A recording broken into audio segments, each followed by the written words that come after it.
کہتے ہیں جس دعا میں آنکھ سے آنسو بہہ گیا نا وہ قبول ہو گئی. تو لوگوں نے تو ماحول ہی سارا ہمارا ایسا بنا دیا اب کہ یہ کیفیات ہی ختم کر کے رکھ دی. کچھ لوگ ہیں جو کلام پڑھتے ہیں اور ایسا ماحول ہوتا ہے کہ اس کو سن کے رونا آتا ہے.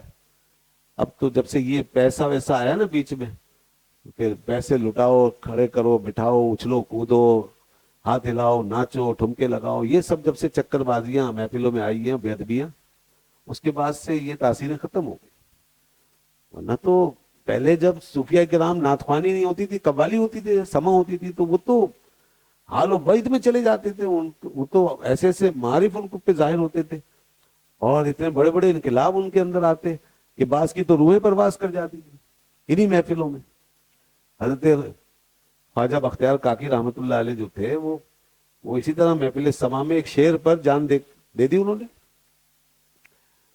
کہا کہ کچھ تکانے خنجر تسلیم را، یہ مولانا احمد جام رحمت اللہ علیہ کا شعر تھا اور قبال پڑھ رہے تھے، کچھ تکانے خنجر تسلیم را ہر زمان از غیب جانے دیگر است.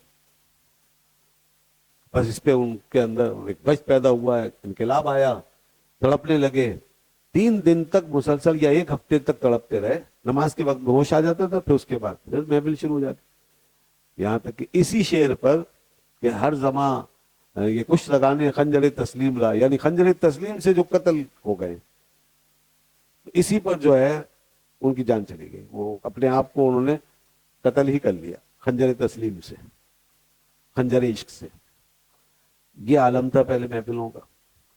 اور اب جناب نعت خوانیاں ہو رہی ہیں، ایسا لگ رہا ہے جیسے کوئی وہ فنکشن ہو رہا ہے، جیسے کوئی وہ ہو رہا ہے کنسرٹ. تو اس طرح کے انداز اپنا لیے ہیں اور اس طرح کی حرکتیں کر رہے ہیں اور پیسوں میں مگن ہے. نعت خوان بھی جو ہے پیسے میں کہ کھینچ کے لا رہا ہے اشاروں سے اور خوب کارگریاں پیدا کر رہا ہے اور اسٹائل مار رہا ہے اور اشارے کر رہا ہے اور کیا کیا ہو رہا ہے اور جوش دلا رہا ہے خواہ اس طرح کے کہ لوگ اٹھیں. تو بیٹھ کے ایسے نہیں پڑھنے دے رہے کہ خود بھی سکون سے پڑھے اور شعر بھی ایسے ہوں اشعار کے جس میں غم کی چیز ہو، حزن و فراق کی بات ہو، عشق و محبت کی بات ہو، اور پھر لوگ بھی سکون سے بیٹھیں اور تصور میں وہ اپنے سوچیں. تو اس طرح کا ماحول نہیں رہنے دیا.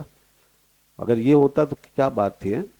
پھر یہ سب فضائل حاصل ہوتی کیفیات کہ آپ کے اگر وہاں آنسو بہتے اور رونا آتا تو رب کی رحمتیں نازل ہوتی. ایسے میں آپ دعا مانگیں، جب بھی ایسی محفل ہو رونا آ رہا ہو تو رب کی رحمتیں نازل ہو رہی ہوتی ہیں، آپ ہاتھ اٹھائیں دعا مانگیں، انشاءاللہ وہ دعا قبول ہوگی. مگر اس قسم کی اچھل کود میں بجائے رحمت نازل ہو، جو رحمت پہلے سے اتری ہوئی ہوگی وہ بھی چلی جائے گی، کہ جس میں اس طرح کے رنگ ڈھنگ پائے جائیں اور ریاکاری اور دکھاوا غالب آ جائے.